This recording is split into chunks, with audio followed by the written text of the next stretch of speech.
We still do 7 NUFC Matters show a week for free. But if you want to help support NUFC Matters, then there are a few ways of doing it. Hit the like button on each live broadcast and video. This helps the channel grow. Hit the subscribe button and select the all notifications bell so you don't miss a single show. If you want to help us financially, then you can join the channel using this button with the membership starting at $1.99 a month. Or you can drop us a donation in the chat using a super sticker. We're also looking for sponsors. If you'd like your brand advertised on the flyers for the show and featured during the ad break, then email John at nufcmatters.com to arrange today.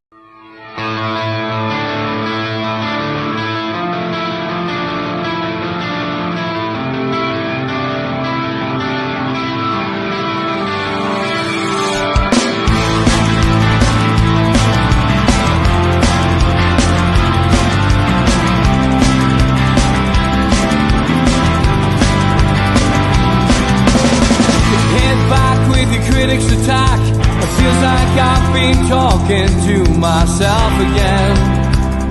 But it's the only way you're ever gonna learn. You look back and it's all in the past. I'm dwelling on the thoughts I cannot say to you. If I don't say the words, then maybe it's not true. And it feels alright when they come and say to you, you're the only thing that makes us all believe. And it feels alright where the worlds collide. Manipulation stands to make us break. What's that you said coming over you? You wish it upon a star. You wish it on a star. You are, you are, you are. You fight back, it's an all-out attack. It feels like I've been taken on the world's machine. Because I want it more than anyone can dream. You look back and it's all in the past. You tell me how you live by all the things you do. Well, you can be yourself, but maybe I'm not you. And it feels alright when they come and say to you, you're the only thing that makes us all. Good evening, welcome to NUFC Matters with me, Steve Wraith. Not what I had planned today, but unfortunately Virgin Media had other ideas. A major outage across the board, I think, had affected Talk of the Toon today. So we will do this tonight to entertain you. As you know, I do these every now and then. It's an opportunity for me to sit and have a chat with you for an hour. That's as long as you've got some questions for us. If you haven't got any questions for us, it could be a lot shorter. But as I can already see, John Askew has jumped in right at the start and asked a few questions to kickstart. So if you've got any, drop them into the chat and we will come to them. Good evening, John. He says, evening all. Cheers for doing this, Steve. Always good to get stuck into the major stuff affecting our club. Steve, out of all the apparent options regarding expansion, relocation is extending the Gallagher, so the capacity is around 62,000, the least attractive. Going forward, that's not going to be enough in my opinion, but what do you think? And if problems with pressure groups, etc., delay the process unreasonably, would you reluctantly accept a move to somewhere like Gosforth or Ponteland? Not ideal, but sometimes needs must. Interesting that, John. I probably have touched on it on shows, certainly over the last couple of weeks. But I think after the news of the extension possibility was put out onto social media, I dare say it, not from the club, but rumours, abound. And I think it was Mark Douglas's article that I pointed people in the direction of. There was talk of potentially building on the Gallagher short term and seeing where we'll go.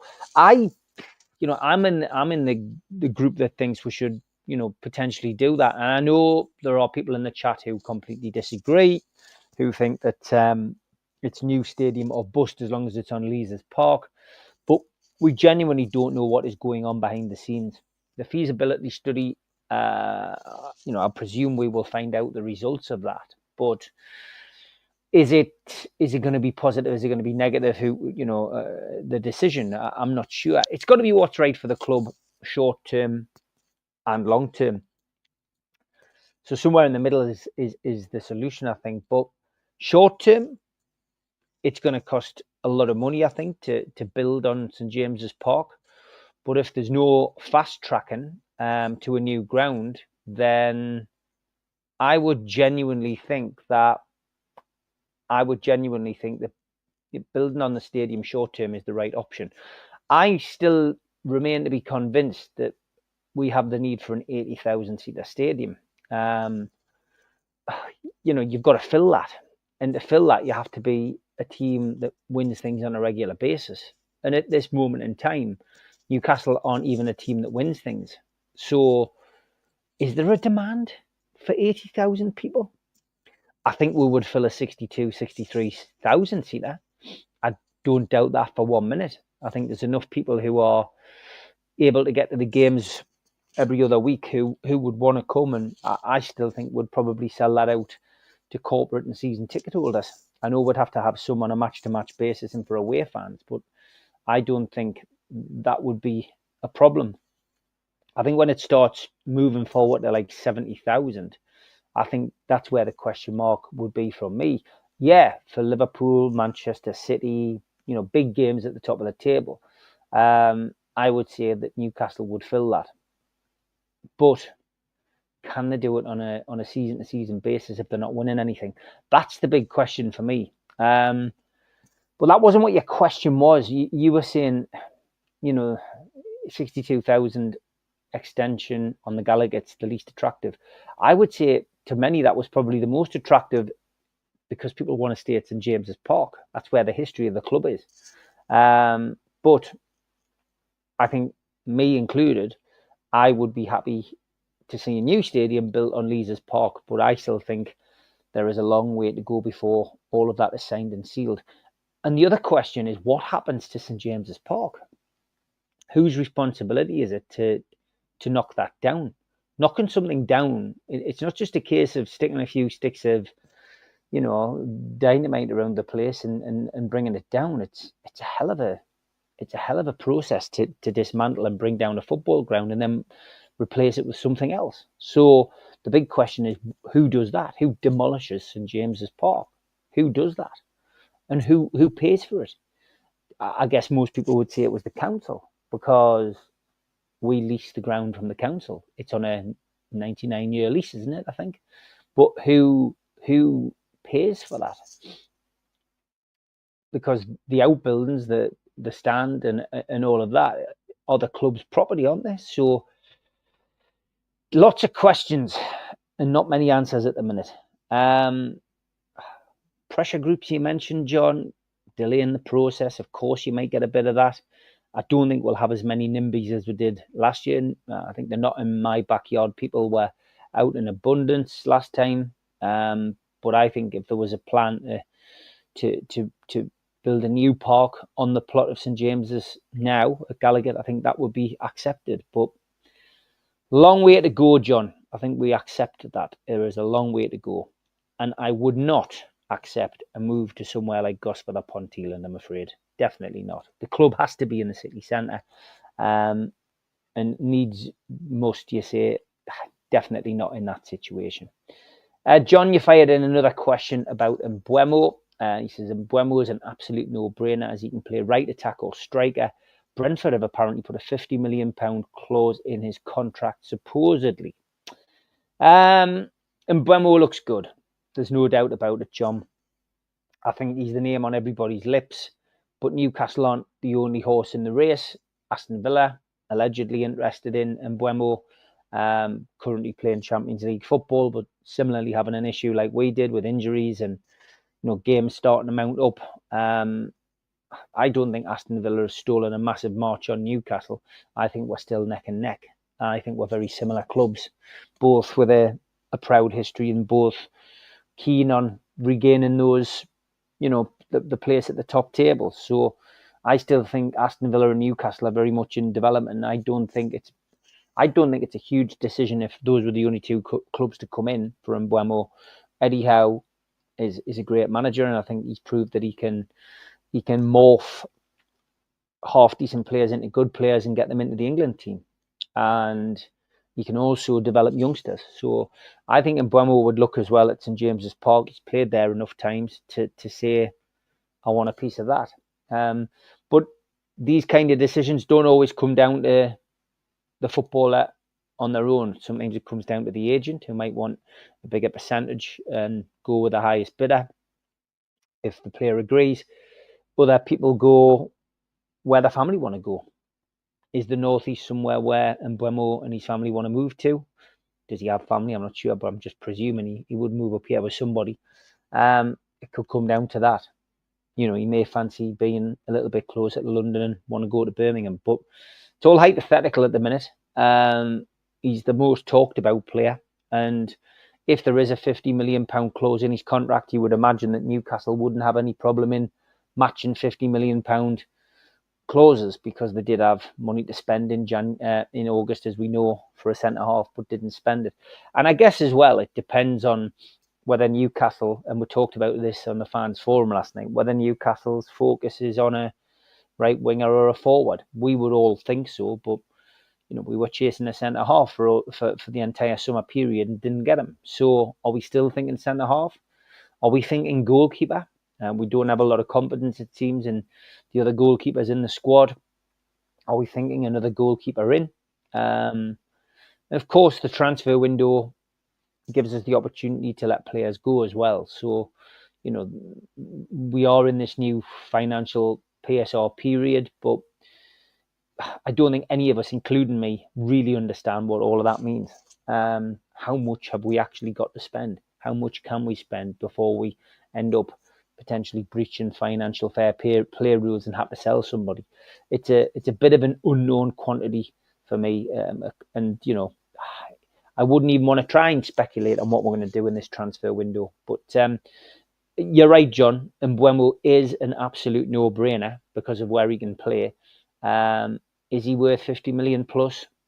You know, in this going market, probably. But and are Brentford keen on selling them halfway through the season? Again, a question we can't answer. You followed up by saying, if that's true, do you think we should get in there fast? Sounds good value to me. I think he's only 25. Yeah, I'm not sure what age he is, but if he is 25, he's coming up to the peak of his career, you know, the best part of his career. And you say, should we get in fast? Tell me the last transfer window Newcastle got in fast. I mean, we did under Howe in that season that we nearly went down.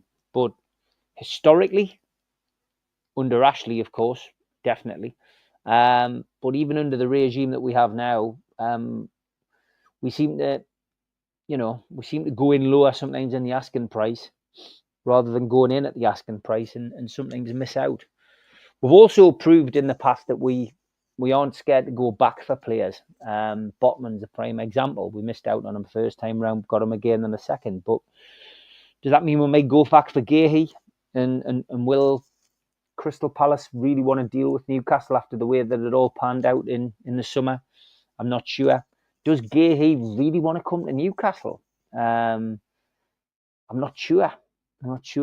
And of course, Crystal Palace have got their own problems with the relegation battle. So lots of interesting stuff to come in that transfer window, make no doubt about it. And subsequently in the summer window, ins and outs. But everything's up in the air, I would say. And nobody's got the answers. Stephen, good evening. He says, I think Tino and Lewis will have learned a lot about being a Premiership defender from Trippier, as well as the coaches. Do you think Eddie will bring Trips back onto the coaching staff once done? Stephen, I'd love to see Trippier stay. I think we've seen a lot of what he's like off the pitch during his time as an injured player, or when he's gone off and been substituted. He's constantly coaching, telling the players, what to do, and there's no doubt about it. He's been a huge influence in that dressing room. Do I think Eddie will bring him onto the coaching staff? Is he ready to coach? Not at the moment. I would say that he he still feels he can get one more payday as a player. I still feel that he would like to go abroad. You know, who wouldn't with some of the daft money that's been offered for playing in the Saudi league or playing in Germany. I still think he would fancy going away and getting one more move. I think it's clear that his time at Newcastle is up, certainly as a player. I still think he'd love to go out on a high note and be at Wembley for Newcastle to lift a trophy, or lift all 3 trophies, with my current bet still standing 500-1 for the treble. But I still think he wants to be involved, and I still think he wants to play. So would he ever come back as a coach? Would he come back as a manager if he goes into that? Maybe he would. I think he'd be welcomed with open arms by Newcastle United fans, that's for certain. Stephen always chucks in a curveball, doesn't he? Okay, Steve, top 5 TV movie star crushes growing up. Mine were Jenny Agutter, Jodie Geeson, Diana Rigg, Jenny Hanley, and Susan George. Yeah, you've dropped that right on us, Stephen. Maybe it's not movies. Carrie Fisher, Princess Leia in Star Wars, definitely, I would say, was a one to watch. Demi Moore, another one, I would say, Bruce Willis's wife back in a day. Quite like Sybil Shepherd in Moonlighting, which was, of course, another TV series. That was with Bruce Willis. Glynis Barber from Blake 7, who played Sue Lynn, went on to play Dempsey and Makepeace with her husband. She was probably another one to catch the eye. And Nurse Gladys in Open All Hours, Stephen. There you go. There's a good one for you. Les, evening. I hope everything's okay after this afternoon's show was withdrawn. I had a similar thing with Blake 7 yesterday, because we do a Blake 7 podcast on our other channel. It's called The Word on Blake 7. You see it on the end of the ads. And it wasn't StreamYard, it was Virgin Media playing up. And we've had this issue before, spent about half an hour on the phone to them today. And they've just said there's nothing wrong with your system. Everything seems fine. But when it goes off, it goes off. There's nothing you can do. So unfortunately, I had Robin sit on standby, but we couldn't sort it out. And we're all tied with different things that we do, different places that we are. So we just had to write that off this week. And I just thought, well, I've obviously got a few talk-ins which I could put up, but I prefer to leave them for occasions when I'm genuinely not at home. I can't do them. So you've still got the Rob Lee, you've still got the Keegan Waddle Beardsley, and you've still got Lee Clark to watch. I'm going to be loading up all of the entertainers' interviews in a series as well. So there's going to be quite a bit there for me when I need a bit of time off. But I thought, right, I can make sure that I can go live tonight. If I can go live, I'll do one of the Q&As. I haven't done one of these for a while. So, and I will be doing a members one very soon as well, where members can watch. Because ultimately, the moderators and the members give us a bit of info as to what they like and what they don't like, and it's nice to have a little bit of chat with just the members of the channel as well. Only $1.99 to join the channel as well. If you want to join, just click join underneath this video. Barry, good evening. Steve, Miggy's agent says he's open to moves in January. How much do you think the likes of him and Wilson are worth? Oof, good question. I'd say we'll probably get 20 million for both of them. I'd say maybe slightly more for Wilson. Despite his injury record, he still scores goals. But yeah, I'd say 20 million for Miggy, 25 million for Wilson. And I think that the extra 5 million for Wilson is based on the goals he scores, but his goal-to-game ratio is brilliant, but his games record is terrible. So, yeah, but Miggy, I think we'll get 20 million for him, Barry. That's what I would say anyway. He's not played a great deal, so surely that affects the kind of price you would ask for him. But, and again, it depends on where he goes to, Referee for Monday is Craig Parson, and on VAR is Chris Kavanagh. Thanks, Tom. And Dave, good evening. What's your go-to food drink order at St James's Park on a match day? I don't drink or eat in the ground, Dave. I've got to be perfectly honest. I'm not one for drinking before the match these days. As a young'un, like everybody was, I used to drink pints and stuff. I don't drink lager or beer or Guinness these days. I gave it up 12 years ago. I'll, if I do drink, and it's very rare that I do, I'll have, a vodka lime and soda. That's probably my drink. And obviously I'll have a red wine with a meal occasionally. And if Stu's here, have copious amounts of red wine. But very, very rare that I'll eat or drink in the ground. That probably stems from years ago as well, because the beer was never great, not just at Newcastle, but at all football grounds. I'm not one for drinking out of a plastic glass either. Never like that, to be fair. But, pre-match, years ago, I used to love a bacon sandwich. I used to go to Butterfingers pantry opposite the Back Page shop to get a bacon sandwich. But now I'll probably go to Greg's. I'll get something from Greg's before the match if I haven't already eaten at home.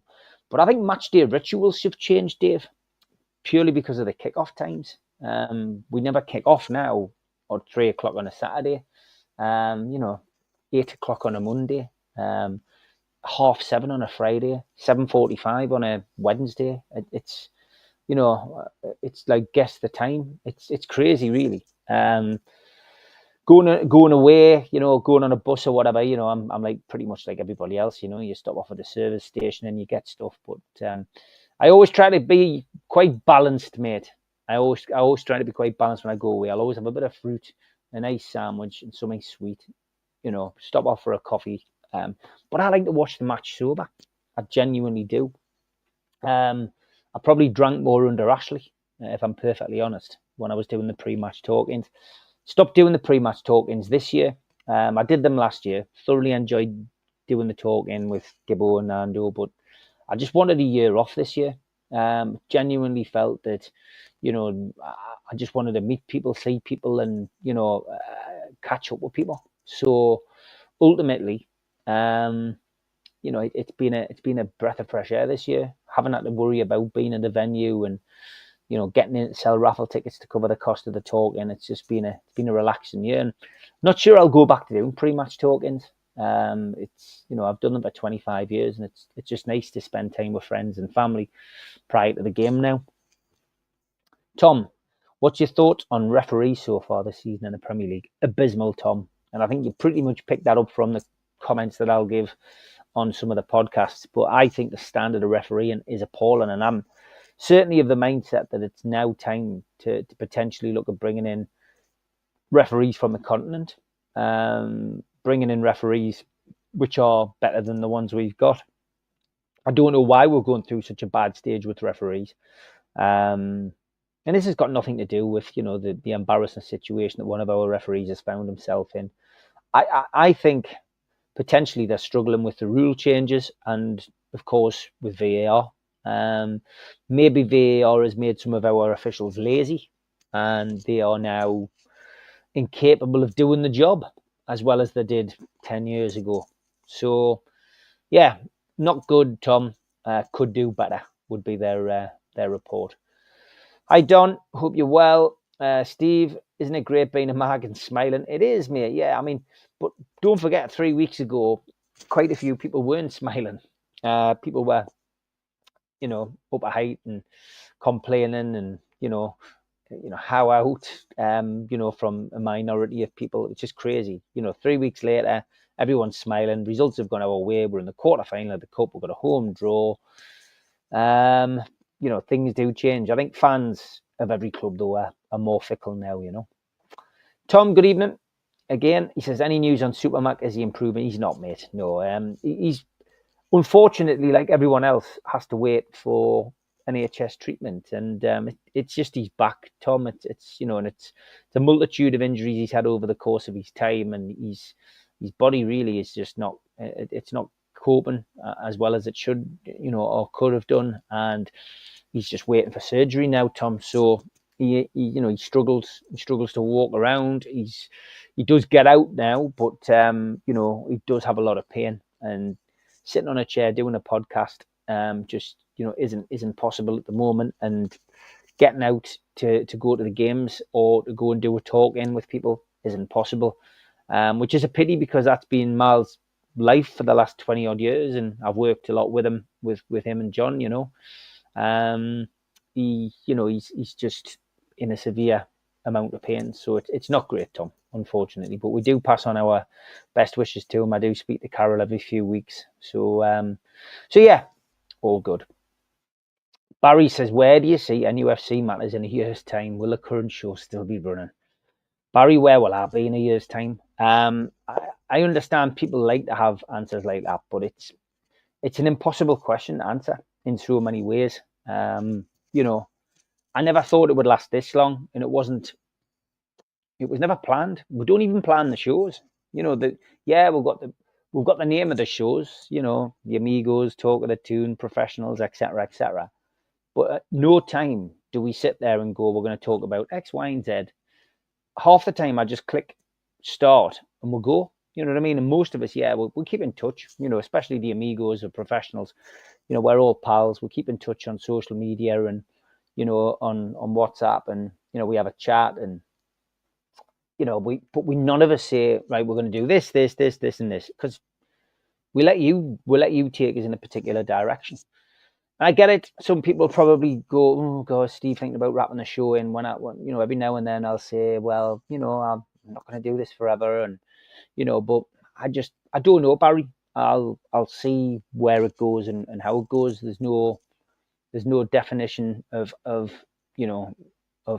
long I'll do 7 shows in a row. It just depends what else happens in my life, like the same as everybody else.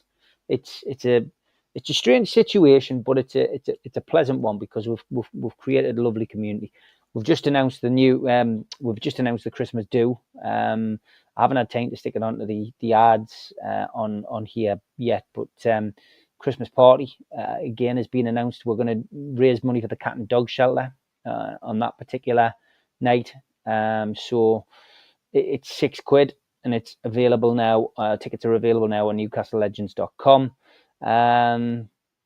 But yeah, just what we've managed to achieve, and again, none of it planned, has been fantastic. We've just gone along on a whim, really, at times, and we've just created something really special with your help, and that's been the best thing, I guess. We've actually created a wonderful community which helps each other, and for me, that's worth its weight in gold. And we'll continue it, for as long as we can. And like I've said, I could wake up one morning and say I'm not going to do any more, and that'll be it. But for now, I'm still happy doing it. The lads are still happy doing it, and we'll continue. But where will it be in a year's time? Who knows, Barry? Who knows? Andy Ford. Hi, Steve. Joe Linton is a unique player. Can you think of another player, past or present, who has similar attributes? I'm really struggling. Possibly Onana at Aston Villa. What about you? Great question. I think it's his adaptability, isn't it, Andy? It's how clever a player he really is. And when you think back to the fact that he came in under Steve Bruce, and Steve Bruce, I remember him saying it quite clearly in an interview, there's a player in there somewhere. Wow, I mean, there's a hell of a player, because he's such a talented lad. I've got to be honest, mate. It is a struggle thinking of a player who could play so many different roles, positions, and play them all, equally well. Difficult, that, mate. Difficult. Onana's a good shout at Aston Villa. But you tend to think of the bigger clubs, don't you? You tend to think of players who he reminds you of. Patrick Vieira was probably one of the best midfield players. Roy Keane. That was a great era of players. But could they play in a variety of positions? Definitely limited. That's a good question, Andy. You've got me stumped with that one. You really have. Roger, any idea of what percent of the new ground, be it expansion or new build, will be corporate? Definitely not, Roger. It's a good question, but only the club will know the answer to that. But dare I say, it'll be the big part of it. A big part of it purely because that's what brings the money in. Yeah, and that's not an answer that, you know, people who want to pay on a match-to-match basis or season ticket holders will want to hear. But yeah, if you want a team that wins things, you're going to have to pay the price. Halfway through the show, plenty of questions coming in. I will have a quick ad break so I can have a drink. I'll be back after this. A big thanks to all our sponsors, Skips and Bins. You can find them at their website, skipsandbins.com. Say hello to low-cost waste disposal with pay-as-you-go and contract waste management. Thanks to Mr. Vicky's Sauces, handmade in Cumbria. Their website is mrvickies.co.uk. Email them info@mrvickies.co.uk or telephone 01768 210 102. Thanks to our fanzine sponsor, United Group Travel. Congratulations to them on their Travel and Tourism Award 2024. 2-crew driver and courier, local family company, 3-star plus quality hotels, no interchanges. All excursions included.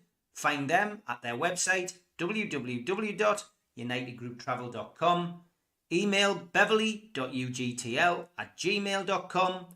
Telephone 01670 632 460 or mobile 0791 666 4174. Just £30 per person deposit. There are no strangers on our tours, just friends you haven't met yet. Thanks to Media Arts for all the help with the technical side of things. And don't forget, we are also available as a podcast on iTunes and Spotify and other podcast providers.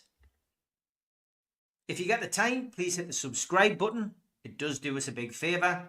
Hit the like button, which is the thumb under the video. That helps the channel grow. And click share to share to your other social medias. You can also hit the join button and become a member. Some dates for your diary. In aid of Newcastle Cat and Dog Shelter, the Long Sands play the Clooney. That takes place on Saturday, January the 4th, 2025, with support from Lilac Lane and the Chris Norris Band. Tickets pre-sale are £15 from newcastlelegends.com or from the venue direct. Peter Beardsley will be doing a talk-in at the Tyneside Irish Centre. That takes place on the 10th of January. Tickets are £30. VIP tickets are £60 and you can get them from newcastlelegends.com. An evening with the entertainers takes place at the Tyne Theatre and Opera House in Newcastle on the 24th of January.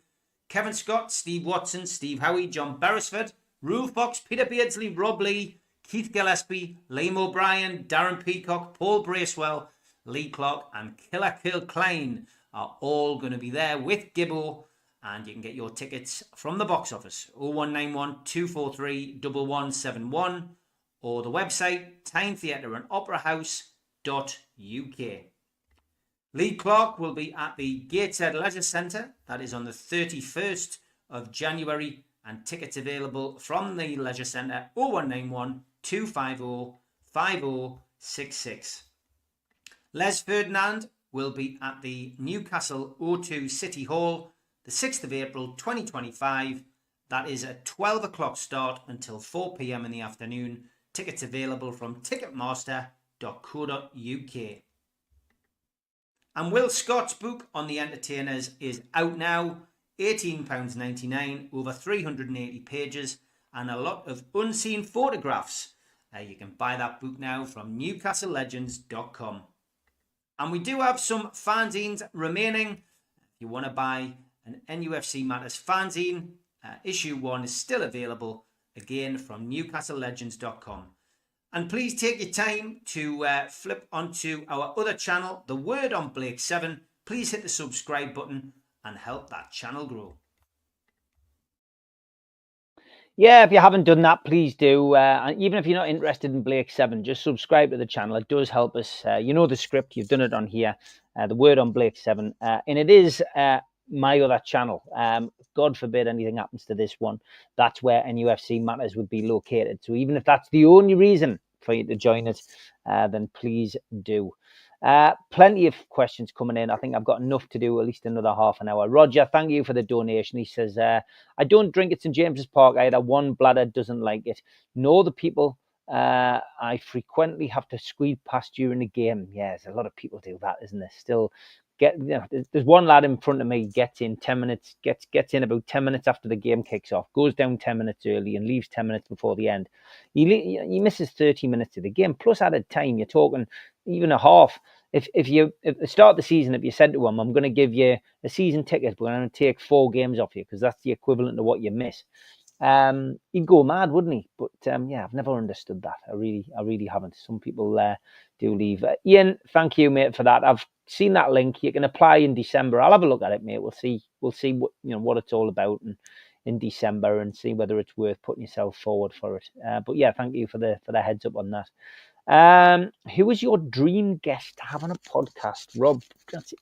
Good question. I've interviewed a lot of people, and as most people know, this channel was also a true crime podcast at one point, and thanks to everybody out there who basically said, look, we'll put up with the true crime stuff, but we prefer it if it was just a Newcastle channel. So it took me a long time to change the channel around and just make it NUFC, but now it's that's all it is. Yeah, there's a few videos still in the playlists from the past, but from my point of view, I moved on from that. But I did interview some very controversial characters, as everybody knows. But who would I like to interview? I'd probably go for actors, Rob. I never got round to doing that, and maybe he's doing like an Al Pacino or a Robert De Niro. I think would from an American perspective. Directors, love to interview maybe a Steven Spielberg. That would be, I'd find that really interesting. Somebody who's been there, done it, got the T-shirt, and achieved the very best in their chosen field. Quite like space exploration as well. So maybe one of the astronauts who's challenged, who's from the UK, who's traveled to space. Maybe something like that. I've interviewed people from the world of the supernatural. I loved interviewing Yvette Fielding. Obviously Most Haunted, she goes out and talks about those things. I do believe in that. And I'd be interested in UFO experts, especially after the recent Congress meeting in America, where basically, they had interviewed people from the Air Force, from the Pentagon, etc. And they all said alien craft and aliens more or less exist. It's more or less what they've said. We aren't the only people here. There are government agencies who are, essentially covering things up, and that was fascinating. It was fascinating. I shared the link actually the other day, and it's an amazing topic. That they say that there's thousands of photographs of various crafts. They're saying that there's crafts that have been found, and I've always got an open mind on those kind of things. Always got an open mind on those things. So maybe interviewing somebody about things like that, be fantastic. Get Bob Lazar on. Wraith versus Trump. Dear me out, Pablo. Stephen Kennedy. Steve, if you got the chance to go into space, would you? I would like to do it, but the chances of that happening, Stephen, are very limited. I think. But that's a good question, Rob. I think I've answered it and given you quite a few different permutations. David, good evening. Hi, Steve. Roger Daltrey's just announced a tour and is playing Dundee. Dave, you seen the Who? Or have you seen the Who? City Hall gig in 1980 was great. Same week as Springsteen. What a week. Yeah, mate, I've seen the Who, but not the full band, of course. So my first gig was at the Arena, and I saw Entwistle's last gig in Newcastle. So I've seen, 3/4 of the Who. But yeah, fantastic. I've seen them live 6 times. Love seeing the Who. The Daltrey thing interests us. I haven't bought tickets for it yet. He's playing the Sage in Gateshead. So yeah, I think I'll probably go to that if the tickets haven't already sold out. What is the worst Christmas present you ever got? Oh. It's a good one again, Ian. I'm not sure what the worst present it was. I'll have to come back to that, because I'm always about buying presents for people, and I guess there's probably a Christmas as a kid where I've had something which I probably wasn't happy with, or I didn't get what I wanted. Maybe when I didn't get a BMX bike, probably it stands out more than out else. But yeah, worst Christmas present. Difficult, Ian. Difficult. Nothing springs to mind. I've got to be perfectly honest. Do you like mulled wine, says Tom? In moderation, Tom. In moderation. I'd rather have Malverno, to be honest. But yeah. Steve, what's your favourite boozer in Newcastle, and what's your favourite that's no longer open? Good question, Dean. I miss the Farmer's Rest and I miss the Broken Doll. Those two pubs were superb, unique in their own way. So yeah, those are the two that I miss. Favourite boozers in Newcastle now, are few and far between. And I don't really go out a great deal. I'm up and down to London quite a lot. And I'm also, up and down to Scotland quite a bit. So, to be honest, going out in Newcastle is one of the last things that I tend to do these days. If I had to pick a favourite boozer, the Bridge Hotel's nice. The Crown Passada on the quayside. And Strawberry's still a favourite of mine, although again I don't get in there a great deal. But yeah, those probably would be three what you would call proper boozers. They're here, Steve, says Jackie. Yeah, according to the American Congress, they definitely are. Have you got any more good gigs lined up? Says Tom. The Entertainers, mate. I mean, the Entertainers is another dream event to stage, So that's probably the best. That's the best one, mate. Jed, hi mate. Sorry, I haven't been on for a while. Watch most of your shows late at night and look after Anne, but keep up the good work, Jed. Pass on me very best to Anne. Thank you as always for your support, mate. Top man, Jed. We go back a long way. Won't go into the full ins and outs of it, but as a young lad, I did a charity gig for Jed and Anne's son, and we raised some decent money, and we've managed to keep in touch ever since. Back from the post office days. So Jed, thanks for your support, mate. Never goes unnoticed. The Who and AC/DC same night would be a gig of all time. Yeah, lucky enough to see AC/DC this year, which was fantastic. My brother once got me a car shampoo kit when I said I don't have a car. He said I know, but it was cheap. I can tell you the worst present I ever bought. It was when I just started going out with the missus. And I bought a sister a makeup set. Well, any woman will tell you never buy makeup for any woman without them at least telling you what it is they want. I think I also bought me in-laws a Motown CD, and they can't stand Motown, either of them. So it was probably me who bought the worst presents, as opposed to them buying me the worst presents. Favorite away ground you like? Anfield, mate. I used to love Highbury as well. I do like Chelsea. And if we're going down the lower divisions, I used to love going to Roker Park, obviously, for obvious reasons. Never used to lose there when, back in those days. But yeah, those are probably my favourite away ground. Any pointers about writing a memoir? Keep it structured. Try and write down your structure before you start. Chapter 1, 2, 3, 4, 5, 6, 7, 8, 9, 10. Have a beginning, a middle, and an end. Have some funny anecdotes if you've got any funny anecdotes. Don't dwell too much on one subject. Hope that helps, Roger. Good luck with it. The Entertainers will be awesome, mate. They're always good gigs with the lads. Would love a gig at St James's Park soon. That would be great. Yeah, the club don't seem to be too keen on doing them for some reason. Not sure why. Remember the supporters club meetings held in the Bridge Hotel back in the day? Yeah, it was before my time that, David, I think. Would you buy someone those chocolates I sent you the ad for? No, Stephen. I made the makeup girlfriend mistake once. Lesson learned. And Tom, David saw the Rolling Stones at St James's Park. Okay, let's get back to the questions from earlier. John says, for some of the fan base, Paul Mitchell has much to prove after the failure of the last transfer window. Where do you stand? He's apparently from northwest England.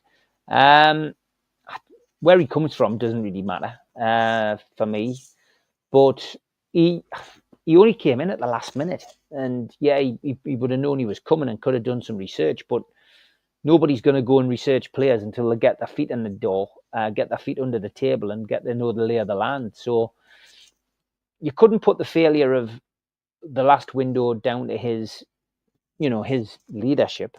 This is his first window. Let's see what he does. I would judge him after the first two windows that he's fully in control of, which is winter and summer. Let's see where we stand after that. But yeah, it's two big windows for us, especially because of the amount of people who are out of contract. Very hard, Stephen, to include music, unfortunately, on Talk of the Tune or any of our videos because all music's copyrighted. But until YouTube change it so that you can play a record on here where the rights of that particular song can be played to the artist without compromising your video, it's impossible, sadly, mate. So yeah, we can't do that. We're very careful about what we can play and what we can't. John, again, it's not a given, but we've got a decent chance of reaching the League Cup semis. If we do, how important is the second leg on home turf? Very important, John. I know you've got to play them home and away regardless, whoever you play, but psychologically, I think it just gives you the advantage when you've got the home tie second.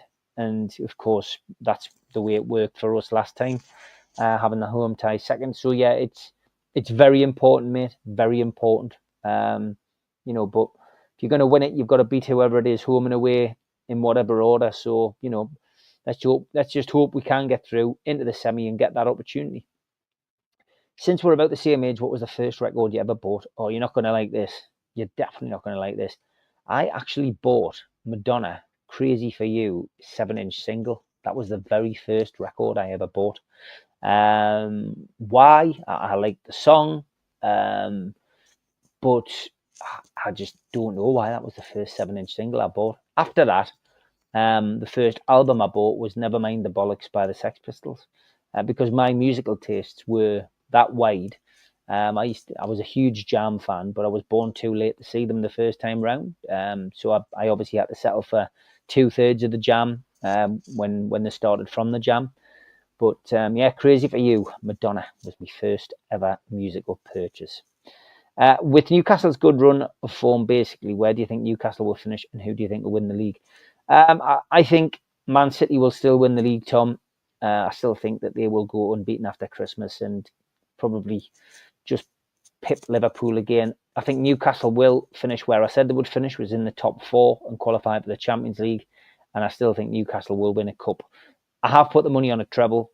I'm not sure they'll win a treble, to be perfectly honest. But it was worth a daft quid. And yeah, I think that Newcastle will finish top 4, but will win a cup. Hopefully, the Carabao Cup. Yeah, Crazy for You, Les. Cracking song. Absolutely cracking. Oh, Roger's completely beaten us. Ghostbusters 7-inch was my first ever piece of vinyl. Yeah, we've got some absolute stinkers, haven't we? Mine was the Sweet Blockbuster. Also, don't know why. Jules says, I think it's important, just getting back to the show, although there are show titles, that you allow the channel to develop organically and not force or shoehorn in content for content's sake. NUFC Matters gets spot on. Thank you, Jules, and thanks for being a big part of it. You and all the moderators have been spot on and helped us massively, especially when we were, getting quite a bit of stick for some of the more controversial things I was doing on other subjects. But thankfully, all of that, side of it is settled down. We collectively run a tight ship. Geordie's here, Geordie's there is a show I still like doing. Unfortunately, just the way things have worked with fixtures, it's been difficult to squeeze that in every week. And I'm conscious of the fact that some of the lads on there were doing 3 shows a week. So knocking it in when we can is okay. And I also wanted to bring Joe Allen onto the channel to mix things up a bit. And it is going to be slightly different with Joe moving forward, because Joe's show tomorrow, he's going to be in the driving seat. So Nobby Solano is going to be Joe's special guest tomorrow. So we are going to change things around a little bit, and Joe is going to be the presenter. I'll still be there, keeping an eye on the chat. But yeah, I think that's a great way to go forward, to be honest. And yeah, Joe's very good at what he does. So yeah, Nobby Solano tomorrow, and that will be 1:30 tomorrow afternoon, all being well with Virgin. And people asking about the Christmas do. There you go. NUFC Matters Christmas party, Tyneside Irish Centre in aid of the Newcastle Cat and Dog Shelter, Saturday the 28th of December, 7 till 11, and tickets are £6, and they're available now on the Newcastle Legends website. Just go to www.newcastlelegends.com, and if you just click the shop, you'll be able to buy the tickets. Stephen's record was Big 7 by Judge Dredd. Jed's was mine was Alvin Stardust. Wow. And what time is Nobby tomorrow? 1:30, Rob. 1:30. So jump on and get your questions in. Les says, Joe Allen is a superstar. His commentary at the weekend, especially his giggling, is so funny. And you know, says, Steve, are you worried that your insistence on singing is driving thousands of subscribers to other channels? Only joking. You have a lovely singing voice. It's all good material. It's a good laugh, isn't it? That's become a bit of a thing on the channel. It has to be said. I think I've just shown that, Andy. So, you know, when the Christmas do, perfect Christmas do for me. Can't wait to see lots of you there. We're all booked up and good to go, says Jules.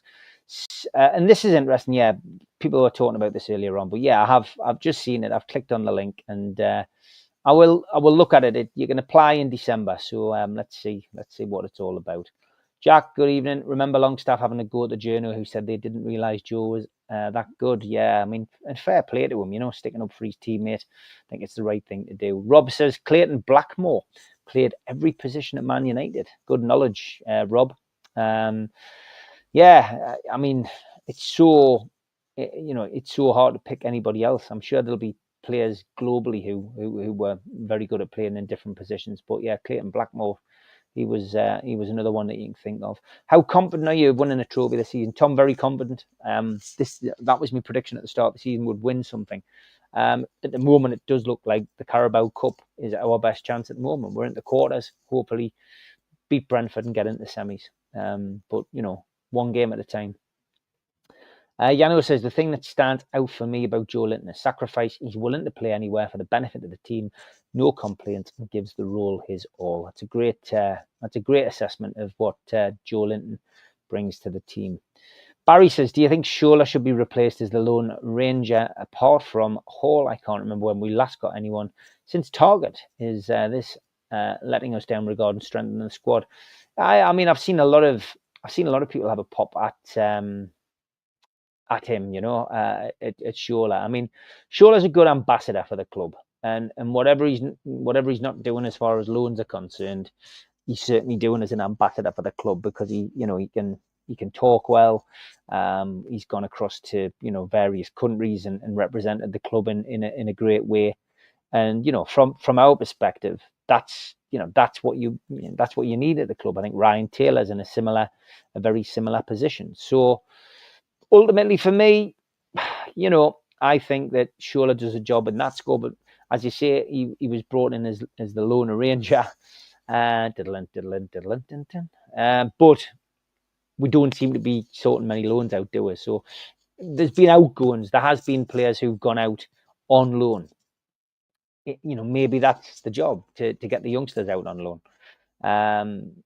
Just because some haven't come in doesn't mean he's not doing his job, Barry. So maybe that's me playing devil's advocate a little bit. But yeah, he's certainly earning his wages in other ways. Robert says, I will be listening. Keep me sane during my work day. That's with Nobby. Thanks, mate. I got the Ghostbusters single when I was 6. I only got shot a bit last year, and I'm 46, says Roger. Hope you made a profit. Key88 says, I've just been gifted a membership. Not sure from whom, but thanks very much. Yeah, Ian McKenna. Thanks for that, mate. That's who it was. Would you keep Wilson in January or sell him? I'd keep him till the end of the season. If he's going to be fit, Tom, I'd keep him, because we might need him at some point at the back end of the season, and his games to goals ratio is second to none. That's why he's, you know, in the top 3 strikers that we've ever had in the number 9 shirt. So I would keep him. You know, if it means that some players have to stay and go at the end of the season, so be it, for free. So be it. John says, one of the main qualities of NUFC Matters is the vast array of tune fans who contribute to the shows, not all based in this country. How have you built up so many excellent tune contacts? Yeah, quite a few of the people came to me on the fans forum. They came to me over the course of the lockdown period, and a lot of them have gone now. If you watch those very early fan shows, there's not many left. Most people have gone. Martin is in and out these days. He's probably one who's been with us from day one. We've had Spenny up until recently has been a regular. He had a bit of time out. He come back. He's having a bit of time out again. So that's just the way it works. People come and people go. We had an all girls show at one point. The ladies' night was something which was unprecedented. And we started that, and it was a show which was accused of all sorts, but was a good show. But that went the distance as well. So things come and things go. I've built up my contacts, especially with ex-players, through experience, talkings, you name it. But I'm the wrong side of 50, so I've networked, John. That's basically it. And the core of the channel really is me, Mitch, Steve, Stu, George, who came along later. People who've been mates for years, who have got a certain view and express their views in a certain way. And I think that's the core of the team, if you like, here. So that's the reason that that's probably the reason that the channel is different. That's probably why it's slightly different. Jack says he's got tickets for the Brentford game, travelling over from the States for a few days to see the family. Hopefully we'll catch up, Jack. Make sure you drop a message in the chat, remind us on, and hopefully we'll be able to catch up. International break, what's your views? Anyone has a positive spin on it. It's the frequency, isn't it? It's how many times we've had them, Dean. 3 in the space of the first 3 months of the season. It's an absolute nightmare. We haven't got one till March now, but have we still got the winter break this year? I don't know. But international breaks, too many of them, mate. Too many. Maybe what they should do is continue to play the Premier League when those players go. I tell you what, that would make it interesting, wouldn't it? That would make it interesting. So that would mean that we would be playing without Anthony Gordon and our 2 fullbacks, Alexander Isak. But think of what the other teams would be missing. It would be a level playing field, but it would be interesting, wouldn't it? 2 weeks without your main players. See how people do. They'll never do that, of course. I think the guys from the fans forum should do a Christmas song. It's funny, we actually had a Christmas thing sorted. I'm not going to divulge it because it's going to have to come out next year for a reason which will become apparent next year. But we won't be doing anything like this year. But we had already done something with a group of people, not from the show, I hasten to add, for charity. But we've had to change things. So keep an eye on that for spring next year, Steve, you were there on the other week. How good is that Brazilian centre-half who scored against us for Forest? He's been called up the Brazil squad. He didn't stand out. I mean, obviously the goal he scored is why everyone's talking about him. But we won 3-1, and Forest didn't look great in the second half. So I wasn't overly impressed with him, mate. He didn't stand out at all for me. Jules, the Ladies' Night series, that was interesting. Still, it helps develop the channel.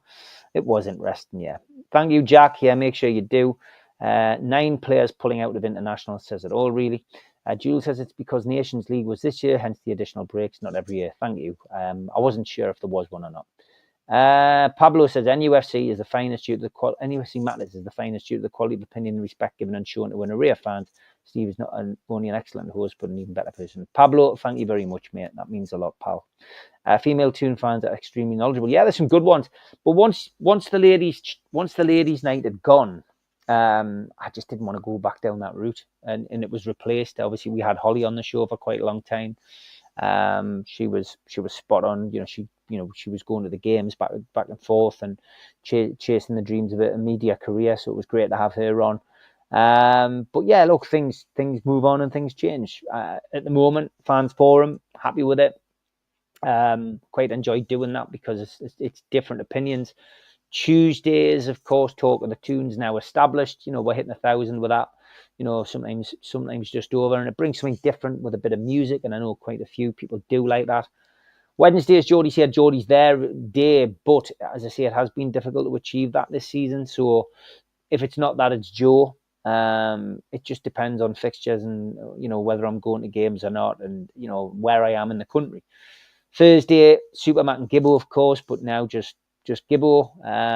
Not as popular, just Gibbo, as Supermac and Gibbo was, unfortunately, and just shows you that, you know, Gibbo is a legend, but Supermac's the real legend on that show. So we will continue to do that. But am I convinced that we'll have Supermac back at any point? I'm not. I've got to be perfectly honest, because at the moment his health's got to be the priority. Friday, of course, the Amigos is the, you know, it's still the most popular show on average over the course of the year.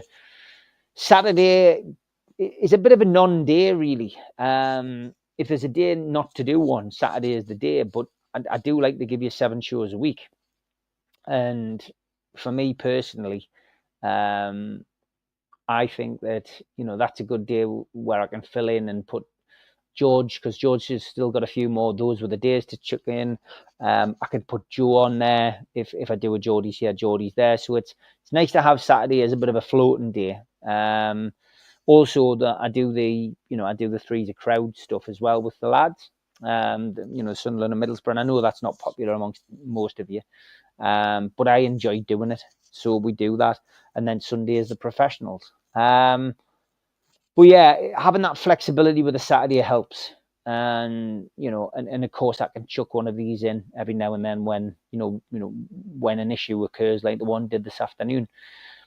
Will I be having Ross Gregory back on the show one day? I'm not sure, Tom. Ross chose to leave, and we didn't decide to reignite it. And that happened. Ben Jacobs is another one who, you know, trying to get him on the show has been difficult because of his work and schedule and where he is in the world. So from my perspective, getting you know, Ben on a regular basis has proved difficult, but I will get him back on.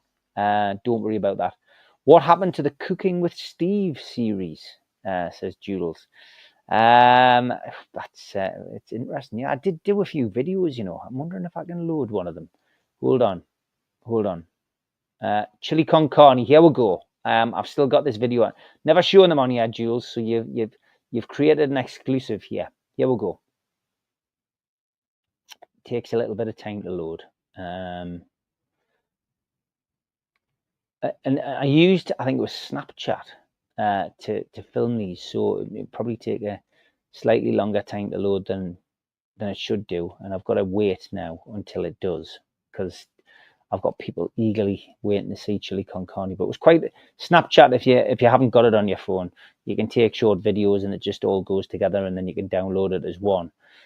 So it gives you the opportunity of creating this MP4 video, and that's what I did with this. But if it doesn't load, I've been building this up for nothing. But it's actually it's quite boring if I remember rightly. Oh, here we go.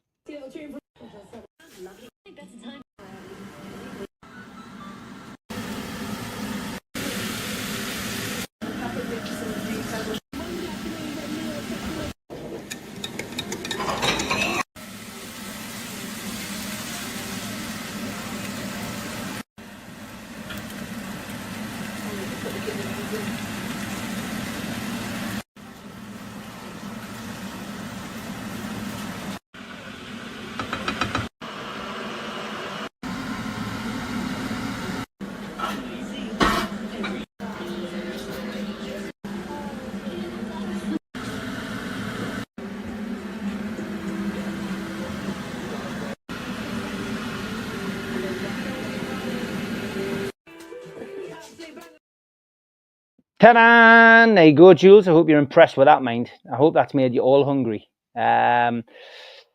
Steve, if ITV came calling, would you do I'm a Celebrity with Ant and Deck? They've always put someone from YouTube on. Oh, dear me, how? Yeah, I would do it. I mean, the money would be good for starters, Stephen. But the challenges would be all right. I wouldn't be any good with one or two things, but I'd certainly not tell them before I went in what I wasn't keen on. I like Three's a Crowd. Good banter. Thanks, Les. Darren's Christmas Murphy song. Yeah, that would be good, wouldn't it? If we got Darren to do. Steve, try and get Gavin Webster on. Great crack. We've had him on before, Dean. There is one podcast on here with him during lockdown, Dean. But he is good. Did you put corn in yours, Mr. Wraith? No, I don't like corn on the cob. It's not mine. The suspense. Hope you enjoyed it. Dice red bells in for colour. Can you imagine Darren singing Rocking Around the Christmas Tree? Definitely not. Tinder Mardos, Ramsey would go nuts. Should be on MasterChef. Plates from IKEA. Chili. Ta-da! Hey, I use tinned and frozen and I don't care. This is brilliant. Delia Smith, where are you? Classic. Look delicious, to be fair. Thank you, Ian. Thank you. Well, it did taste nice, mate. It did taste nice. Thanks for the Q&A, Steve. Great to catch up with you, but I have to pop out. Don, you're not going to miss anything. I am going to call it a day. I have reached the end of the questions. Again, apologies for this afternoon, missing out on talking to Tyne, but I felt it was only right, as I was available, to give you a little insight and a few answers from me. Hopefully, all being well with Virgin, I will be back tomorrow afternoon, 1:30, to sit on the sidelines as Joe Allen and Nobby Solano do their own stuff. Take care. See you soon. Good night.